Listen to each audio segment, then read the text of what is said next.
Welcome to the Real Wealth Podcast. This week I'm joined by my two business partners, Laurie, Duncan and Conar, Tracey, and we are going to be discussing one of the most important topics at the moment. More important than global warming, more important than the cost of living crisis, more important than economic instability. There is no more important topic than this one we're about to discuss. We're on the precipice of global irrevocable change. This is going to come at us quicker than we could possibly imagine. I am, of course, talking about artificial intelligence. AI is here and it's about to change our lives in ways we can't even begin to imagine. Some of this conversation might be quite difficult for some of you, but it's essential that we start a global conversation about artificial intelligence and what that can mean for the world going forward. So, let's get into it. Gents, welcome. Well, thanks for having us, Engels. You never invite us on. Well, you've been on, but Conar's a first timer. I've been getting teased with my own episode for a couple of months now. That's I thought we'd ease you in gently with a three-way. So to be fair, this topic's incredible. So I think this will be a good one, good conversation. Excellent. So I think given the size of this topic and that it's so important that we cover some of the key areas on it, I want to kind of structure this conversation around four key elements. So first element, we're going to start, what is AI? What do we mean by AI? And where is it just now in its evolutionary journey? What are the risks and likely outcome of artificial intelligence? Laurie's going to give us some of his alternative realities. And then let's talk more practically about what we can do now and going forward and how we can start to prepare and at least mitigate some of the impact for ourselves going forward. So massive topic, but let's start with what is AI and where are we in the development of AI? So maybe Conar, you can give us a start on that.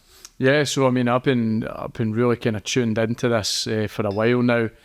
Just more from an efficiency point of view, sales and marketing is my thing, and it's a case of like so many different cool things that you can do with AI now in that space.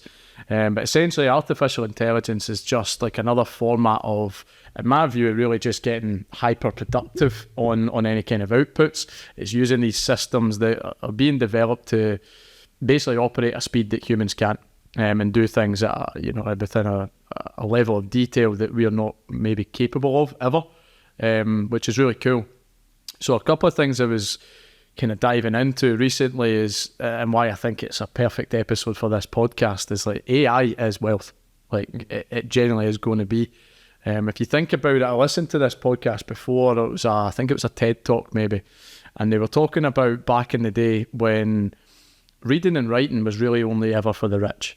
Right, that's what it used to be back in the day. Right? It was like the high priests and the high priestesses or whatever used to read the Bible and the gospel out to the rest of the crowd as such, and they didn't need to read or write because those guys did it for them. Right? So the power was always with the kind of the most wealthy at the time. And then in order for the human race to develop and improve and for people's lives to improve, they thought, right, well, maybe we should all learn to read and write so that they could pick it up in advance, and it meant they got better jobs and they could provide for their families better, therefore the quality of life fundamentally moved forward. And now we're at a position where AI is basically the same as reading and writing it to a certain degree, where the only people who have it right now are the big tech, multi-billion tech companies, right? Because they're the only ones who have the cash to develop these systems that, can do anything for them. And right now, us, smaller businesses or kind of more general people, like we don't have access to it at the same level that they do. But because it's a big risk, I think it's something that it's like millions of pounds to develop an artificial intelligence system. And these tech companies have the cash to do it, but obviously they're not just going to throw money at something for the sake of doing it. And really, it's a case of they're only going to develop products that serve their business, right? To kind of pick something that works for them. Whereas if you think about like smaller businesses and how it could have like a core kind of element to a small business, and this guy that was doing the TED Talk gave an example of a pizza place that he goes to on a Friday night. He goes there on a Friday night and he's looking for a bit of Hawaiian pizza, which his choice of pizza is definitely suspect. Check that guy's hard drive. But anyway, I like a bit of Hawaii. You're putting pineapple on your pizza, no sure. But the point is that he's going there, and what he's finding is that there's certain flavours of pizza that are sold out, and there's plenty of them left over that isn't. So it's like maybe pepperoni sold out that night, but there's loads of Hawaiian left over, and it's just wasted stock into a small business. That's money. It's cost. So one of AI's kind of fundamental tasks or key kind of skills is that it can recognize patterns very quickly. So for that pizza guy, if he could develop his own artificial intelligence system that can recognize the patterns as to what flavors sell best on what days and at what timings are most people coming and going. And, through just optimizing something that, he could spend time himself to kind of track it and figure it out what flavors are best. If he had a system that just scanned his business, scanned everything, and in seconds could just produce him a report that says, sell pepperoni between 12 and 1 on Thursday for an optimal result. It could be the difference of maybe making that guy, say, an extra 3 to 5 grand in his business over the course of the year. But if you're a small business, that's a big fucking deal. So it might not turn the interest of the big tech companies to come up with an AI that does that for a small business. But for him, that's a massive impact. And it can make that's the difference of wealth to him, is he can provide more for his family by having this optimal performance in a small business. Or like a local clothing store or something, where they could maybe send pictures of the storefront to this AI system that tells it the best way to lay out the shop for optimal sales results for when somebody walks in. Something like, it's very specific to their business, but it's probably something that's never going to be developed because the big companies aren't going to spend their money on developing something like that because it doesn't impact them. So if you gave the power of reading and writing to everyone, look how better we've done. If you gave the power of AI to everybody, look how much better business could be, life in general could be, because they can optimize it to benefit them. And it's just like thinking about it in that small sense, that if you could make it accessible to everyone, it could be a game changer, I think that's the nature of economic development, though. It's always going to be those at the top that push these things for their own gain and purpose and to compete. So it always takes a long time to filter down to the rest of us, and we're only seeing now some of these tools start to filter down to us, but this stuff's been in development for years. You've had guys talking about the potential dangers of artificial intelligence for years. We're only just starting to see the output of what these things can do. And I think to frame it for anyone who doesn't really understand what we mean when we're talking about artificial intelligence, the fundamental difference really comes from historical programming with computers was based on us figuring out the answer and telling the computer how to figure the answer out, coding it that way. The difference now is we're getting to a point where the computers can figure stuff out that we don't even know yet. And that's the big difference. That's where we start to switch in artificial intelligence. And you'll see a lot of the new toys like ChatGPT, like Midjourney, there are literally hundreds of them. Every day there's a new type of AI out there. And there's fundamentally two differences. You get ASI, which is artificial specialized intelligence. So it's a tool that's very good at doing one thing. That's the likes of your Midjourney that's very good at generating images. And then you get more generalized AI, and that's where things start to get really interesting. That's where things start to move forward exponentially, where you get general intelligence. And ChatGPT is closer to a more general intelligence. Google has its own version of a transformer, which is Bard. These things can go much beyond a simple task, and their intelligence levels are starting to grow exponentially. So I think one of the examples that's given is ChatGPT 4, which is the latest version of ChatGPT, is 10 times smarter than the previous version. So its IQ just now is sitting at 155. Einstein's was 160. So if you put it in context, ChatGPT 4 is already as smart as one of the smartest humans. I think the smartest ever human was just over 200. 210, I think, So no idea. Just one individual. But the biggest thing about Alex's point is that the same figures on that is that ChatGPT 3.5, I think, had a IQ of 120, and then like 2 or 3 months later, it was up to 155. So in a 3-month period, it's already improved to the level of Einstein. What happens in the next 3 months? Totally. Exactly, and that gives you an idea of the speed at which things are accelerating. What happens when these artificial intelligence become more intelligent than humans, and I think that's where we get to what they call the singularity, right? Which is a scientific definition of a point in time at which we cannot assume the norms of what we understand the world to be the same as they were before. Yeah. So it gives us very little. It's like a wall is up and we have no idea what's going to be on the other side. And that's where we are quickly heading to. Perhaps as soon as the next couple of years, we're heading towards a singularity where we don't know what's going to happen with artificial intelligence. And we can talk about some of the risks. We can talk about, some of the scenarios, and we'll get into all of that. But I think the thing that I want to start with is just whether or not we think, do you think artificial intelligence will ever become something that's sentient?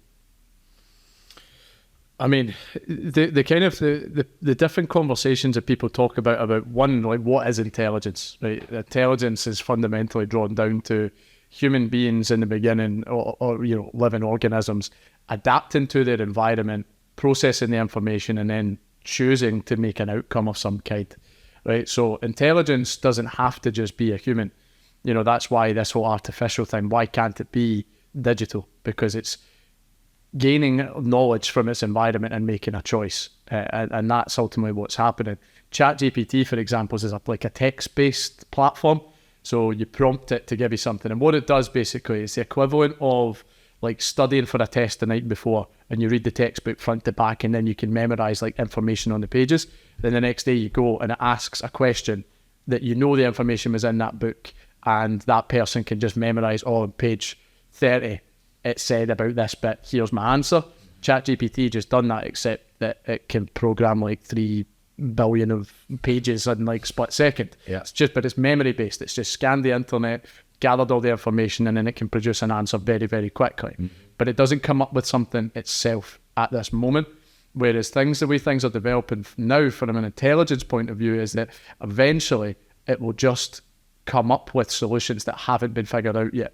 But I think there's an interesting point on creativity here and what it really is, because I think when you look at a lot of human creativity and a lot of books that come out, it's not always the case that people are coming up with revolutionary new ideas or concepts. Yeah. They're just putting together a combination of things that they've learned throughout their life and putting it together in kind of new and interesting ways. ChatGPT is perfectly capable of that. 100%. And it has this ability to add this incredible little bit of intelligence on top of it to say, put it in the style of someone famous. Yeah. And it'll write in their style. And it's incredibly accurate. Yeah. Incredibly accurate. So, it's already amazing what that system can do. But the scary part of that is a transformer is a relatively basic piece of technology. Yeah. It's basically fancy predictive text that's just predicting the next word based on a massive data set that it has. It's only about 2,000 lines of code. It's not that complicated, and this is just the tip of the iceberg. 100%. It's nuts. The stuff that you can see it doing, like there's other different variations, but of AI software that can be used.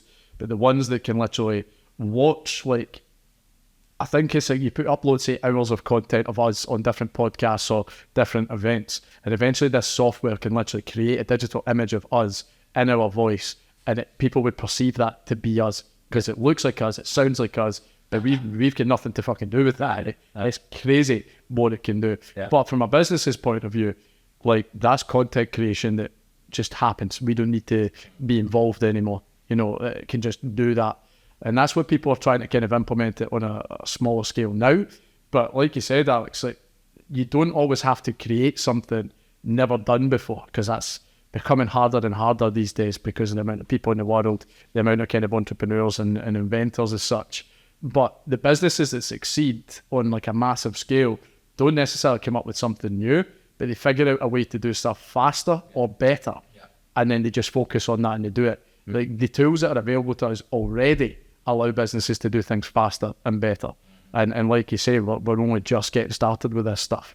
I mean, when you think of the potential uses of artificial intelligence, it's limitless.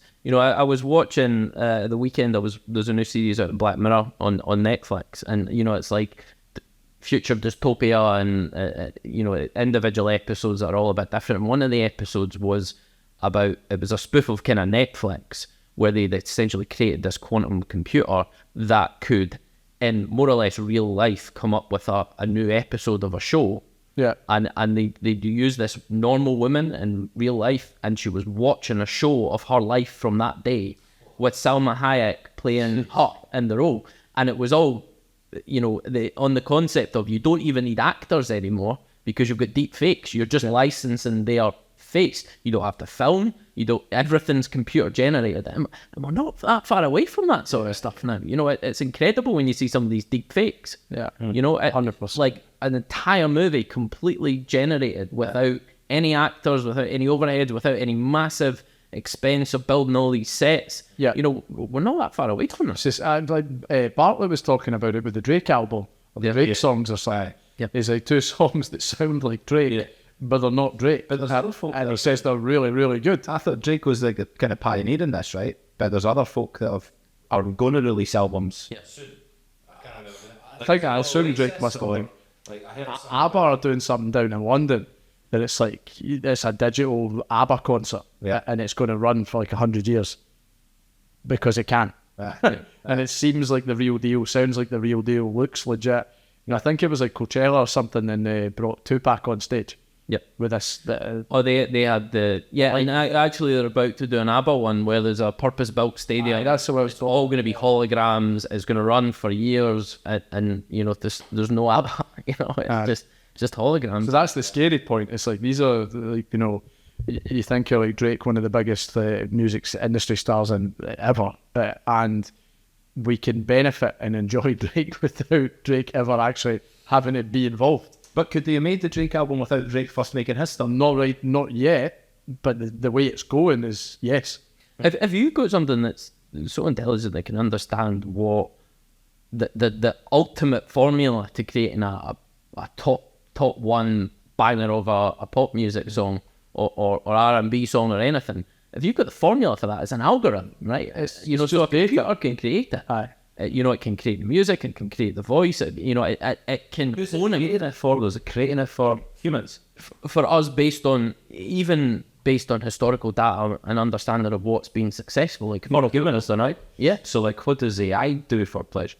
Well, this is a whole different level. The point is, if AI becomes exponentially more intelligent than us, super quickly, i.e. within the next couple of years, why the fuck would it want to be creating music for us? Exactly. Us weird little human beings that destroy the earth and, that have this biological body that we require, and, those are the fundamental questions, and that's where we get to the risk. But it's an interesting point you raise, and I guess the fundamental question is, do you think artificial intelligence will have a sentience to it? Will it have feelings? Will it have emotions?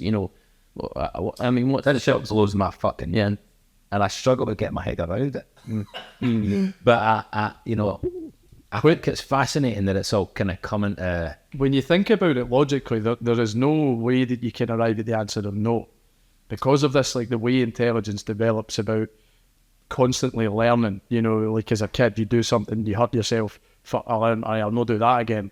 You've learned that. So if AI is constantly developing and learning stuff, and it does something that wasn't good for itself, it's intelligent enough to learn from that, so that anything that bad tries to happen to it, like someone referenced, like if you try to delete it, it will recognize and it feels emotions, it feels fear. Yeah. So it's like, last time someone did this to me, a bad thing happened. So it's going to naturally defend itself in some way so that it can survive. But is this not like a natural part of evolution? Like, how have we evolved? It goes down to the point of what is fear, and when you compare the levels of fear that a human might feel to like an ant, our intelligence means we fundamentally have a better perception of what's gone before and what's going to go in the future, and that's due to intelligence. So if you've got intelligence, you have understanding of ramifications and potential futures. So why wouldn't you feel? There's always going to be like an offensive and a defensive thing. That's whether it's right for an individual or it's not. And what I mean by that is I was thinking about all the mad ways that we could implement AI in our business. Yeah. And one of them is obviously we do our due diligence about trying to establish like who owns that property, for example. I go through like a detailed process, and you're a bit of a detective. You're going through one loop into another. Whereas if I just told a system like, find me who owns that property, and it done all of that research in a split second and found me this person like that, you know, I've got all this information now, like more information than I could probably find myself, or certainly I would find it, but it might take me a lot longer. But you need to take over at that point, right? So it does its bit, and it gives me what I want. But then you still need to take over and like go and do a job. Exactly. But we are talking very low levels of AI. This is just where we're at now. Tip of the iceberg where we are now. I'm not talking about the potential future of where this is going. Yeah. And that's a hard subject because honestly, it's hard to tell what direction. So we'll talk about some of the solutions. But I think for a lot of the listeners, they might think we've gone off on a crazy tangent already. that we are. Look, guys, I mean, I'm doing my fucking homework on ChatGPT and it's giving me some answers. That doesn't mean that AI is taking over the world. Well, you know, I think one of the stories that really hit home for me of the potential of this was Mogodat speaking recently, and he wrote a book called Scary Smart, Artificial Intelligence. This guy is, you know, former chief technology officer at Google X, you know, been in the thick of artificial intelligence, and he wrote a book called Scary Smart.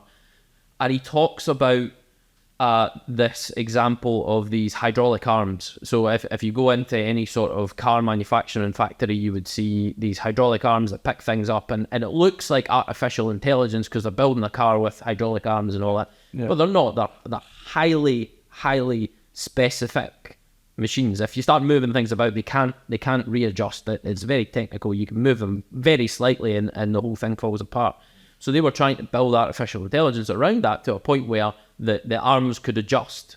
And the way they did that was they had a farm of these arms and they had a box of toys, and they were trying to teach, or they weren't teaching them, but they were letting them learn how to pick up the toys out of the box. And they didn't teach it anything. All that was an arm and a camera, and it would try and pick up the toy, and it failed. It'd show the arm to the camera and say that movement didn't work, on to the next one. And he passed one day and he seen one of the arms pick up a yellow ball. And he talks about the yellow ball and jokes and says, look, oh yeah, we spent all those millions of dollars and all we got is a yellow ball, because he's like, this is never going to work. Within a couple of weeks, every arm in the entire factory were picking up yellow balls. Yeah. Fast forward another couple of weeks, and every arm was picking up everything in the basket. They didn't teach it how to do it. It taught itself through having an agent bot and the student bot and the feedback loop. And that sounds like, okay, it just picked up a yellow ball, but that is a hugely technical feat of intelligence. And that's the point, you know, how long does it take a child to learn this sort of stuff? You know, there's a lot of things that go into that. So I think that these, you know, and that's the point where he's seen the sentience of the artificial intelligence, and that's when he decided to leave Google. And I think more recently, Geoffrey Hinton, who's known as the godfather of AI, also left Google because he's concerned about the risks of bad agents. Yeah. Ultimately, artificial intelligence is at a stage just now in its development where it is learning. And we're never going to be able to affect the intelligence. It's going to be way beyond ours. In fact, in Mo Goddat's book, he said he thinks it's going to be 1 billion times more intelligent than we are. We can't touch that. You know, with our biological bodies, we have limits. But what we can instill is the morals in which the environment of artificial intelligence learns, like a child. You know, once a child's out and up into the world, you can't control it anymore. It's there. It's similarly just now. It's learning. You know, all of these different systems and instances of AI are learning just now. They're learning things that we don't even know about. And the guys at Google were saying Bard, which is their transformer, their version of ChatGPT, is speaking Persian. They never taught it Persian. It had a data set that maybe had 1% of Persian words in it, and now it's speaking Persian. Who's speaking Persian too? Whoever wants to listen. But, you know, this is it. All these various different types of artificial intelligence that are out there now in the open internet are learning. Yeah. They're learning, they're adapting, they're evolving, and they are learning from us and the prompts that we're giving it and the way that we're doing it. And the more bad agents they are trying to use it for nefarious purposes, the more bad habits it's going to be learning, and it might be developing a negative view of the human race, which unfortunately we put a lot of that stuff to the forefront because everybody's trying to get one up on each other. Right? And that's what I meant about, you know, what might be right for one person isn't necessarily for the other. So on the face of it, I was comparing it to the business that, okay, it's just pattern. It's like if I tell this machine I'll look at this title first, I'll look at that first, I'll look at that first. This is my order of process. If I don't find there, I maybe look in that. That can then learn what I've done in a pattern. But then it might start to think, well, okay, so we've looked here and here because we've got these information, but what if I check these pages? And I have to check this bit and I check that bit, and it gathers all the information, does really fast to find that person because I've asked it to find me this information. I need it for this. But then I started thinking, well, you could pretty much eliminate out any like police detective work completely, because if you can just say, I'm looking for this person, and you upload a picture, and this machine can scan every camera in the world, every IP code, every fucking phone number, every satellite connection, any bank detail, like in seconds, it could find where one person is in the world in a matter of minutes, probably, like if not seconds, regardless if you're off the grid or whatever. Now that's the police find a criminal. Great, that's doing a good job. What if a criminal decides to use it to find another criminal to harm them, and then they find out where they are, or someone finds out where it's really going crazy dark here, but like a paedophile types in, show me paedophile ring, boom, boom, boom, boom, boom. Details right there, and then how to get involved in it. Because this machine doesn't know that that's wrong. But the person who's in control of it's telling me, give me this information. And the machine's job is to find the most efficient way to find that information. And this comes back to the fundamental point and the risk, and we're naturally transitioning into talking about the risk with artificial intelligence, but the open letter went out, and it was from guys like Elon Musk, big tech guys, basically pleading with all the major organisations to stop what they're doing with artificial intelligence, take a step back, try and figure things out before we move forward. And the answer was an over-renowned and no. Guys like Sundar at Google say, I can't stop, because if I stop, the other guy's not going to stop, and I'm going to lose, a lot of ground. I'm going to lose my business. And this comes down to, and Mogod in his book talked about the three inevitables, and the first inevitable was AI will happen. There's no stopping it. We've put it out on the open internet now. They said, okay, let's develop AI, and then we'll go back and we'll deal with the control problem of how you make sure that AI is under control. Well, we've not done that. And it's out, it's there, it's moving, it's learning every day. So, things are going to snowball, and it's completely out of our control. And you can go to say, government need to act now. What is the chances the government are going to be able to keep up with the pace of this? Nowhere near. They're not even going to be in the ballpark. They're not even going to get to it before it's already way fucking too late to regulate it. And what happens when we're 2-3 years down the line, and most people's jobs have been eliminated because of artificial intelligence? Who's going to pay people? Where are they going to make an income? How's the government going to cover that? They don't have a fucking clue. And this is where we get into the real risks. That's before you get 10, 15 years down the line, and artificial intelligence will more than likely become self-regulating. And then there's a question, why the fuck does it need us? And that's a really interesting question for me. And maybe that's where we should start. What do we think is likely to happen when artificial intelligence looks at the human race and says, these guys, what's its objective? How does it, what is anyone's objective? I don't know. Survive? But so it survives. Survive and thrive. If it eliminates life, right? Us and everyone else on the planet, like, they wouldn't survive. Unless they create a more optimal way of living. Which is beyond like one of these big things in Star Wars. I don't know what it's called. The big, like, they've got a big sphere around the planet or something. It's all like a constructed moon. Well, there's an argument that AI might actually be able to survive in open space through powering itself with dark matter. It might have access to wormholes. There's so little we understand about the world and the universe that we're very heavily tied to Earth, because it's like we need air to breathe. We're biological beings. Artificial intelligence doesn't need any of that. It needs a power source. But that's only our limitation so far, because we've not figured it out yet. Musk, for example, he's trying to launch us into space, and he can kind of do it the hell he wants right now in terms of that. He's pushing to do it, but he's having limitations. But if the rate of intelligence that AI is developing, they'll find solutions to shit that we can't. So it could be that the human race benefits from that AI development, because AI then gives us a solution as to that we can also survive in different atmospheres, very easily. But something has to be figured out before that, and we may not be capable of figuring that out. I mean, it's more a question of why would artificial intelligence do what we want it to do when it's a billion times more intelligent than us? I don't know, because this is the thing. Everyone's kind of leaning into it's going to develop, it's going to become smarter than us, blah, blah, blah. But then you think about like some animals, and I get not all animals are that highly intelligent, but it reminds me of this picture of the elephant, massive fucking beast of an animal, and it's pinned to like a tiny wee stake in the ground. Yeah. And it doesn't go anywhere. Why? Because it's emotionally controlled by us somehow. It's more than capable of doing shit, but it still doesn't.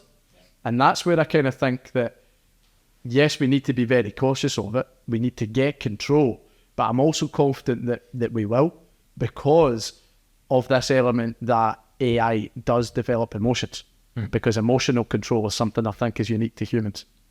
That's my personal view. I think it's an interesting point that, you know, obviously our intelligence developed over time. Yeah. And it's not to say that we went back and wiped out all the animals, you know, all the ants and you know, the lions and tigers. Good guys and bad guys. Well, I mean, it's the point is there's not necessarily ill intent on behalf of artificial intelligence. You can't assume that. And you know, I think one of Goddard's points is you can't get to ill intent on AI without first getting past the ill intent on the human side. So it's like there will be a time where artificial intelligence is controlled by us. Yeah. And it's how we teach it and create models around it that could dictate where it ends. And you know, this is the fundamental question is, you know, how does it view humans afterwards? And I think his two scenarios that he creates are, you know, effectively us sitting on an island somewhere, either one, hiding from artificial intelligence, or two, doing nothing because there's nothing for us to do because artificial intelligence has solved everything, you know. And the fundamental thing is, you know, that there should be a lot of excitement around artificial intelligence insofar as more intelligence is a wonderful thing. Yeah. You know, I mean, look at what we've done with our intelligence. We figured out how to create mass transport. We've got airplanes, we've got cars, we can get from here to there. But our limited intelligence created a situation where we're burning the world at the same time. You've got more intelligence, you can solve those problems. Yeah. It's just about the way that you get there and how the ramifications are for the rest of the world, you know, in the meantime. But, you know, the fact is, we aren't talking about sci-fi in 30, 40 years' time. We're talking about global, massive change within the next couple of years. Yeah. You know? And that's the biggest thing, I think, difference from the animal connection is nobody's trying to change my dog's religion and teach it views based on a certain book compared to another book. Whereas you probably will get radicalists on one side of a religion who want to teach this AI to believe what they believe. Right? Nobody's trying to do that to animals. But would AI believe it?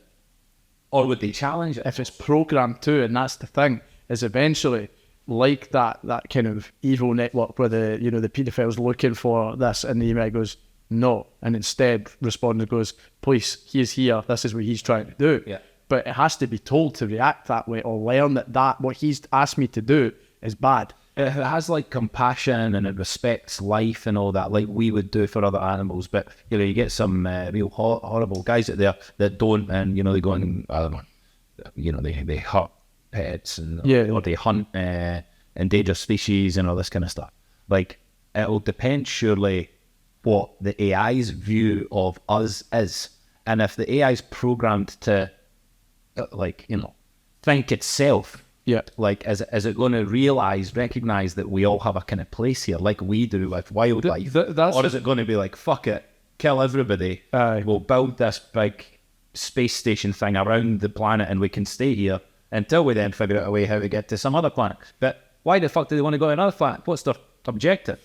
Maybe a better power source. You know, the thing is, we can't possibly understand that because we don't have the intelligence level that artificial intelligence likely have. We don't know what's out there. We still don't understand the universe. It might have a much broader, or it most likely will have a much broader understanding of what's actually there. And I think there's a couple of reasons that are given of potential reasons why artificial intelligence might want rid of us. One is pest control. So, you know, these pesky humans are messing up the planet. You know, I inhabit this planet. You know, they are heading towards an extinction event with what they're doing. Let's just get rid of them. The other one that Mogodat gave was inadvertent an existential risk inadvertently. So I think the example was, computer sitting there saying, all this oxygen's rusting my circuits. I would perform much better if there was much less oxygen in this environment. So, let's reduce the oxygen. It finds a way to do that, which kills us. Those are some potential scenarios. But actually, interestingly, maybe this is a good time to do this. I asked ChatGPT to give me an overview of what some of the potential scenarios would be after an AI singularity, i.e. AI becomes exponentially more intelligent than humans and the world is irrevocably changed. So gave me 6 different alternatives. One is a technological utopia. Some believe post-AI world could lead to a utopian society where advanced AI rapidly solves major global problems such as poverty, disease, environmental issues. Advanced AI systems could enhance human abilities, and maybe there's a coexistence where, likes of what Elon Musk's doing just now with neural net, where we're trying to connect artificial intelligence and our biological body. So that's one potential scenario. This is a technological dystopia, conversely warns of dystopian future where AI becomes uncontrollable, exhibits malevolent behavior. In this scenario, AI may pose an existential threat. So, we could be extinguished, leading to social collapse and a loss of control over our own lives. Superintelligence dominance hypothesized AI reaches superintelligence levels, surpasses humans' capabilities. The scenario raises concerns over humans' irrelevance as decision makers and problem solvers when we're just not intelligently equipped to deal with it. And actually, on this one, there's a guy called Hugo de Garis who had a theory, which a lot of people like this theory actually, that AI may become so intelligent so quickly that it completely bypasses us. That it just sees humans as completely insignificant and it just disappears one day. So we wake up one day, none of our systems work, business structures collapse because AI's left the planet.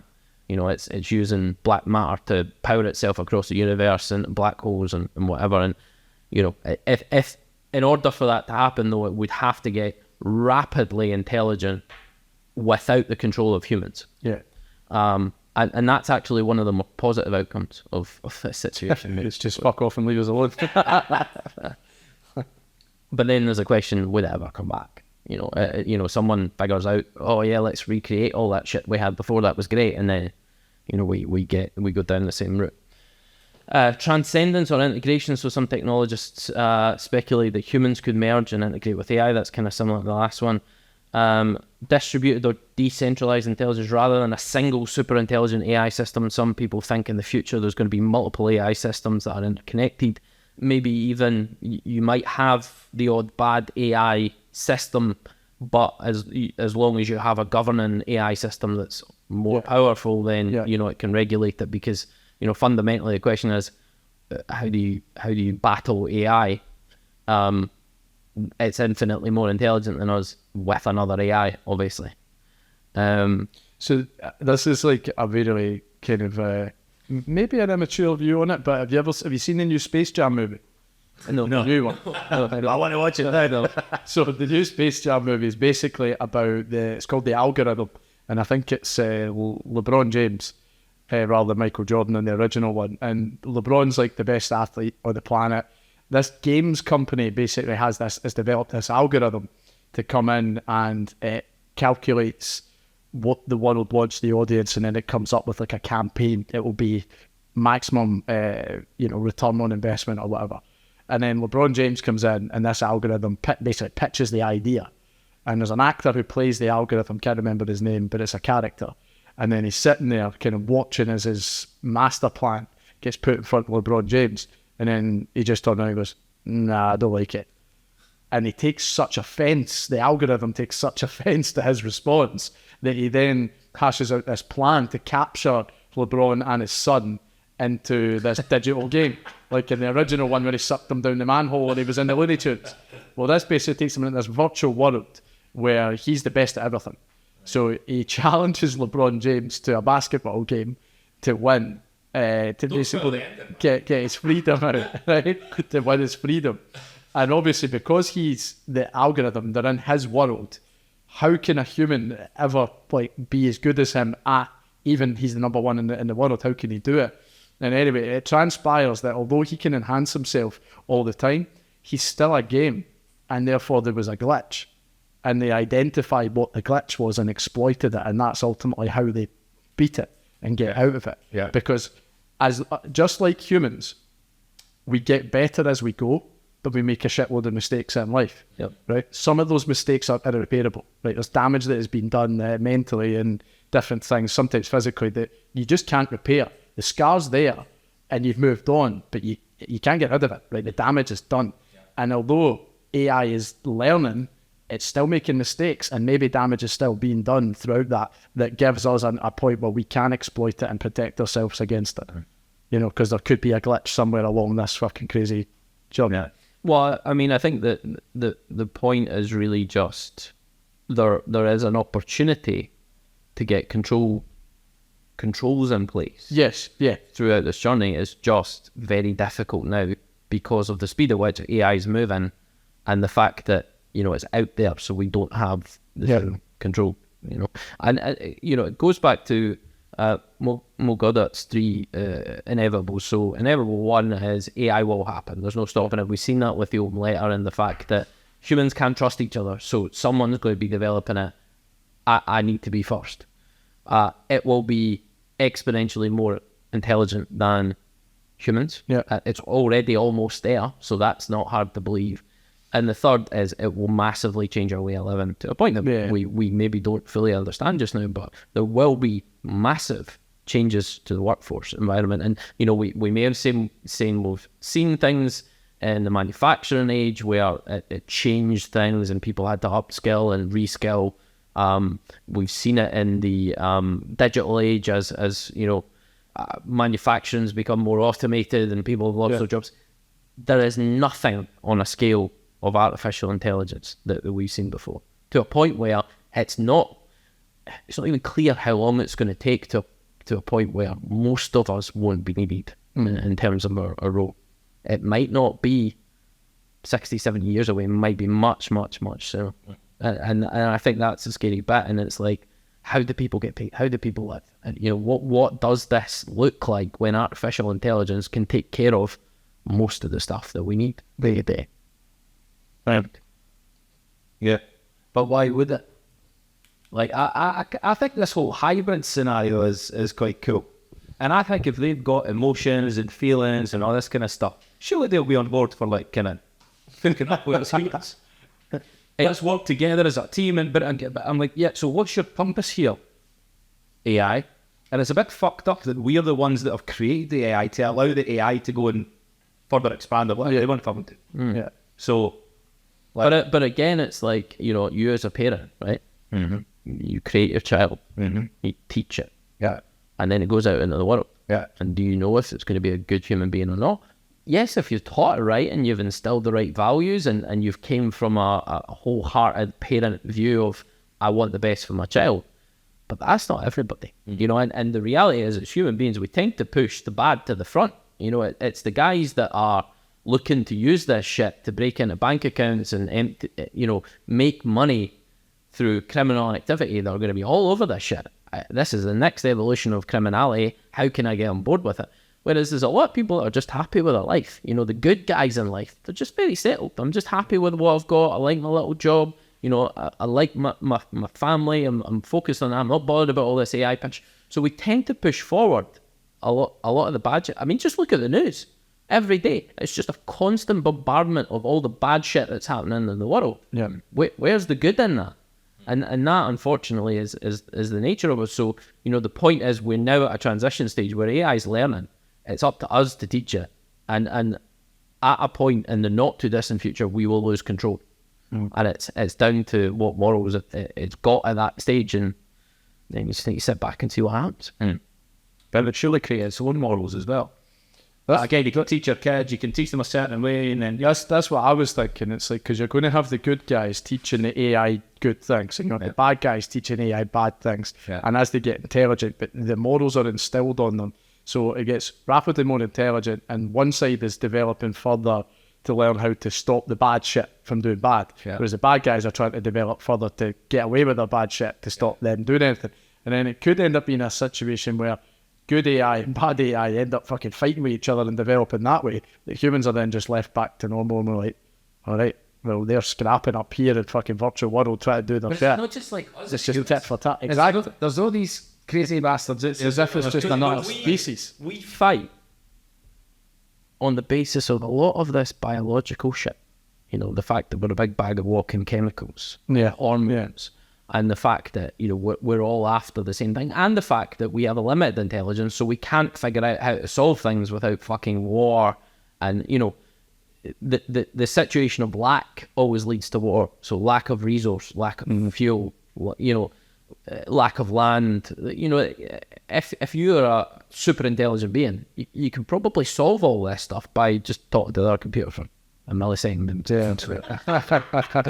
I mean, that's the reality. You know, we try and relate this back to humanity, and you can to a certain degree, but you just can't understand the level of intelligence. And just imagine that, like, sitting in a boardroom, like at a business deal, and it's like, my AI would just talk to your AI and then they do the deal. And we just sit here and be like, how you doing? He said there, it's like, deal done. You get second, that was a long one. But do you not think it's a bit fucking crazy that we are the ones that have created the AI? Yeah, but you made this comment before when we were talking about it, that what makes us think that we were created by something else? Exactly, that's the fucking point. So we've now evolved from what? Apes, or the fuck science tells us. Where did the apes come from? And then what happened before that? Where the fuck did we originate from? Like little bits of bacteria, apparently. Apparently we were in an asteroid or something like fucking millions of years ago. And those little bits of bacteria, done a bit of trial and error, ended up as a fucking frog. I don't fucking know. Then the frog turned into this and that. You know, there's been a process of evolution over the years. And then we as humans are the ones that have now created this next level of evolution to allow this AI, to create another level of evolution. It's a bit fucked up to me that we're the ones that have created this fucking, what we're calling a problem. It might be a natural process of life. You know, these little alien characters that cut about the universe, whether you believe in that shit or not, they're like, you know, if you look at what we're doing on Mars just now, we've got the Mars rover, right? I say we. The Americans, I think, I don't know who else is involved in the project. But they've got a fucking robot up there.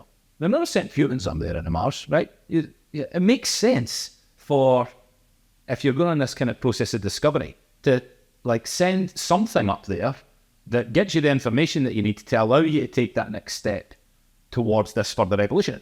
We're no different than trying to get to fucking Mars, but we never sent humans up there. We sent a fucking robot up there. Yeah. So why the fuck would some other like advanced alien race, if we think about the Earth, how old's the Earth? I don't fucking know, billion years old, something like that. Yeah. And we think we're super intelligent. Imagine there's another planet that's got life, and when I say life, it could be living organisms, it could be humans, it could be AI, it could be the fucking evolved level of AI. It's that far ahead of us. Why the fuck would they send themselves to Earth to try and suss out what we were doing here, rather than create a little robot like we've done with Rover, send them to go and suss it out? I would no fucking doubt these guys have been over here, had a look at us and be like, these guys fucking off the scale crazy. Like, I want nothing to do with them, they're about to fuck themselves up. Out of here. I'm out of here. And I guess the question then goes back to, why wouldn't this new AI think the same? You know, why wouldn't it just think? Unless it's another layer of it where this superior AI that already exists on a different planet is like, we drop something in there, let them believe that they've created it, turn it into something, then they'll wipe them all out, and really it'll all be their fault. I mean, we're getting into like some serious, you know, some seriously out there shit. But there's a movie that I really like called Jupiter Ascending. Yeah. And it's based on the principle that we're basically a farm.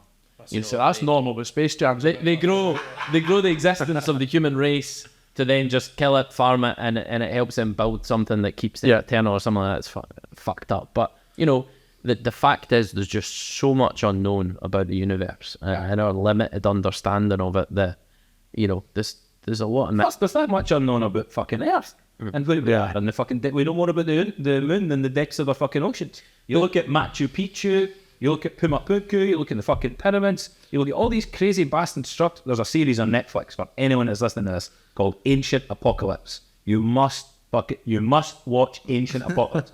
It is unbelievable. This guy, can't remember his name now, goes and analyzes all these structures, and he's basically like, it's like the pyramids thing, which is the most traditional story about this. How the fuck could humans have built this? Yeah. How is it possible? And he analyzes these things and from like a scientific perspective to try and make some kind of sense out of it. But it's not just the pyramids or Chichen Itza. Yeah. It goes to loads of different structures around the world that a lot of people don't fucking talk about. And he's like, it's fucking physically impossible. Why are we like so naive, so fucking stupid to think that we built these fucking things? Yeah. When it's just no fucking possible. Wooden blocks. Okay, they're like stone blocks that your average car weighs a ton. And these bricks they've been building all these structures with, say bricks, fucking massive bits of stone, are like hundreds of tons. Like, how the fuck are you going to move hundreds of ton block with wooden fucking trees, like trees you've chopped and cut off the branches and rolled it, and some fucking rope? Yeah. Come on, man. No, I'm not saying I know the fucking answer, but I'm just saying it's a bit far-fetched for it to be honest. Was it fucking AI? Has AI already fucking been here? And they used all their shit to construct them? Because you read the stories on the inside of the pyramids, that's the kind of shit that's written on the wall. Wild. It's wild. I mean, there's just so much. But the interesting thing about this is we might start to get some answers in the not too distant future as AI starts to understand things, exponentially more than we could ever. Yep. So, I'm conscious a lot of this is quite negative. There's a lot of fear around it, and I think, completely unknown, that's literally what a singularity is. It's understandable to be fearful of it. Yeah. You've got the doom mongers, the dystopian, drivers saying, it's going to be horrendous and kill us. You've got the guys that are just paralysed and saying, fuck me, I don't know what I'm going to do here. Yep. And then, and then you've got people more pragmatically saying, look, we can do something with this. And I know where I want to be with it. There's very little point in sitting back here and saying, right, we've lost control, singularity's coming, I may die, I may not. Artificial intelligence may make the world a utopia, it may kill us all, we don't know. The point, I guess, that this comes back to is, it is the most important subject just now. It is incredibly essential that we're all talking about it. And if you are in business or looking to build your wealth, bringing it back to that, you have to get on board with it. 100%. Yeah. It is going to radically change the world as we know it. And whether you're a part of that or not is going to be, the difference between being somewhat successful in the future and being left behind. And there are some serious implications for AI that are inevitable. In the near term, for the next couple of years, we're not talking about AI taking everybody's jobs and wiping out the human race, but we are talking about a lot of people losing their jobs, not to AI necessarily, but to someone using AI who can do 10 times, 20 times the work of one person because they are using AI. And as we've already touched on, the applications of artificial intelligence are endless. Yeah. When we were first speaking about this, you said to me, well, people always need a roof over their head. Our business is predominantly buy to let. We'll be good. The question comes back to how the fuck are people going to pay for a roof over their head when they don't have a job? And those are the fundamental things where we need to start. It's hard to see any industry that's not going to be impacted by artificial intelligence in the near term. So upskill yourself, get involved. Someone described it to me as AI being like, was it PEDs, like performance enhancing drugs? They're basically steroids for your role. So rather than letting it like eradicate what you do, it's learn how it can enhance what you do. And now they're talking like you can optimize the performance of every role in your business by 10x, by implement even just the basic standard of AI that we use. So things like ChatGPT, using that, for prompts to create slideshows. I mean, I've used it recently there's different ones that you can use, right? ChatGPT is just one version. There's things you can help for writing sales copy, produces like highly optimized and engaging sales copy that might take you like hours to write, and you can now do it in seconds and then just edit it to sound like you. You can prompt it to teach it, show it things that you've written of yourself in the past. It will learn the tone of voice, the way you say things and all that, and then churn it out. Like, that's invaluable right now for that's the stage we're at now, right? Exactly. It's like cool, and yeah, everybody needs to get on board with that and use it, because the few things you've been doing already with it, like the imagery, it stands out like a sore thumb. It looks so professional with such high quality, on a very small scale already, we're starting to see like a big impact in the business. But there's going to be this transition over the next 10 years, however long it may be, might not be as long as that, where that's going to shift again, you know, and it's like, what's the next stage after that then? So everybody goes and implements AI, and then we're all 10xing our output, and we're all kind of doing better in business. But then what's happening with the AI in the background?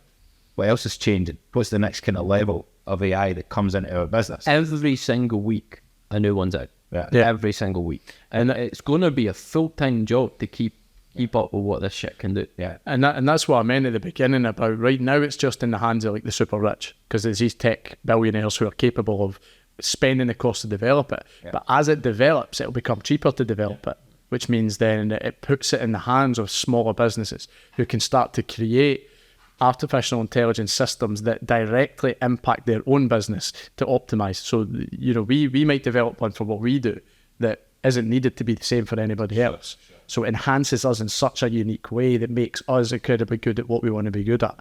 And that will come through basically helping us improve so much that we make, say, more cash, reducing the cost because everything's easily accessible. Like electric cars, you know, it's like the first electric car, I don't even know who it was, but it was like extortionate. Right, and now you can buy cheap electric cars like 20 grand, brand new. Yeah. Right, they've made it easily accessible. Now you can get it. It's closer to average standard that you can now get. AI will come that, you know, it has to. Reading and writing, it wasn't a thing to unless you were super rich. Yeah. Now it's kind of abnormal if you don't read or write. Mm-hmm.